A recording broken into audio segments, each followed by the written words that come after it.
शुक्रवारी म्हणजे 6 डिसेंबर रोजी रिझर्व्ह बँक ऑफ इंडिया म्हणजेच RBIनं शेतकऱ्यासाठी विनातारण 2 लाख रुपये कर्ज देण्याचा निर्णय घेतलाय। केवळ शासकीय ओळखपत्र आणि महत्त्वाच्या कामासाठी कागदपत्र शेतकऱ्यांना द्यावी लागणार आहेत। त्यामुळं सगळीकडे शेतकऱ्यांना 2 लाख रुपये विनातारण कर्ज मिळणार अशी बातमी पसरली। शेतकऱ्यांना काहीही तारण न ठेवता यापूर्वी 1,60,000पर्यंत कर्ज देण्याचा निर्णय RBIचा होता। त्या 40,000 रुपयाची वाढ करत ही रक्कम आता 2 लाख रुपये करण्यात आली आहे। अल्पभूधारक आणि अत्यल्प भूधारक शेतकऱ्यांना कर्जाचा लाभ जास्तीत जास्त प्रमाणात घेता यावा यासाठी RBIने हा निर्णय घेतला आहे। यापूर्वीही 2010 पासून 1 लाखापर्यंत शेतकऱ्यांना विनातारण कर्ज दिलं जात होतं।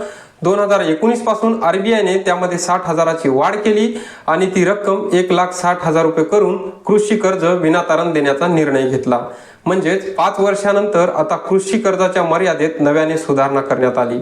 लवकरच या निर्णयाची अंमलबजावणी करणारं पत्र मध्यवर्ती बँकांना पाठवलं जाणार असल्याचं RBIने स्पष्ट केलं आहे। खाजगी आणि सरकारी दोन्ही बँकांकडून कोलॅटरल कर्ज घेतलं जाऊ शकतं। यासाठी 10.50% अधिक व्याजदर आहे। कोणत्याही मालमत्तेची हमी न देता तारणमुक्त कर्ज दिलं जातं, म्हणजेच विनातारण कर्ज दिलं जातं।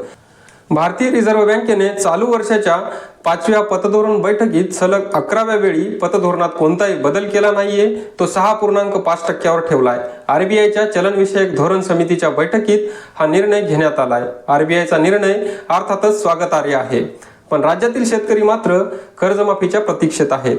कारण मागील 2 हंगामापासून शेतमालाचे दर पडलेले आहेत, तर दुसरीकडे निसर्गाच्या लहरीपणामुळे पिकाचे मोठ्या प्रमाणात नुकसान झालेलं आहे।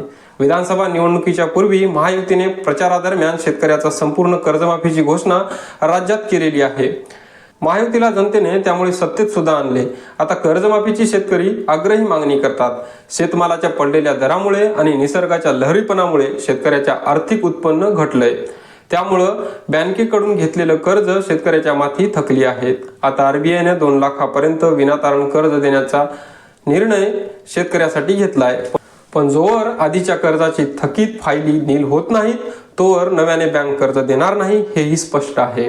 आता अनेकांना असंही वाटेल की शेतकऱ्यांनी कर्ज फेडावीत आणि या 2 लाख रुपयापर्यंतच्या विनातारण कर्जाचा लाभ घ्यावा की खुशाल, पण आधीच्या कर्जाची परतफेड करणे इतपत शेतकऱ्याची आर्थिक स्थिती भक्कम नाहीये।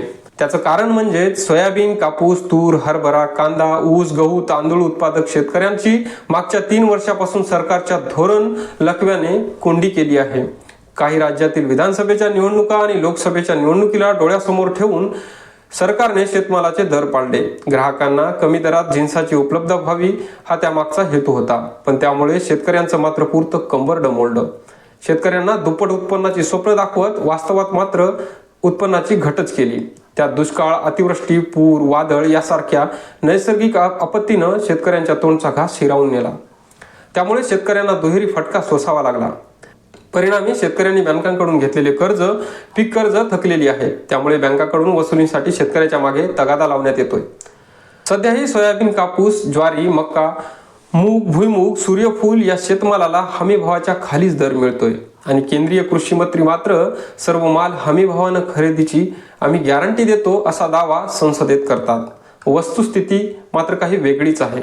आता या सगळ्या पार्श्वभूमीवरती RBIच्या विनातारण 2 लाख रुपयापर्यंतच्या कर्जाचा लाभ राज्यातील शेतकऱ्यांना घ्यायचा असेल तर थकीत कर्जाची परतफेड करावी लागेल।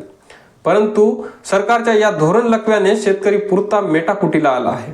त्यामुळे महायुतीने निवडणुकीपूर्वी दिलेल्या संपूर्ण कर्जमाफीचं आश्वासन महाराष्ट्रात पूर्ण करावं अशी शेतकऱ्याची मागणी आहे।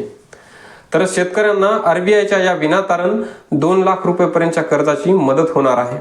ज्या शेतकऱ्यांवरती कर्ज नाही त्यांनीही कर्ज घेता येणार आहेत, पण बहुतांश शेतकऱ्यांनीही कर्ज घेतलेली आहेत आणि त्या कर्जाची परतफेड न करता आल्यामुळे RBIच्या या 2 लाख रुपयापर्यंतच्या विनातारण कर्जाची उचल कशी करायची हा शेतकऱ्यासमोर एक प्रश्न आहे।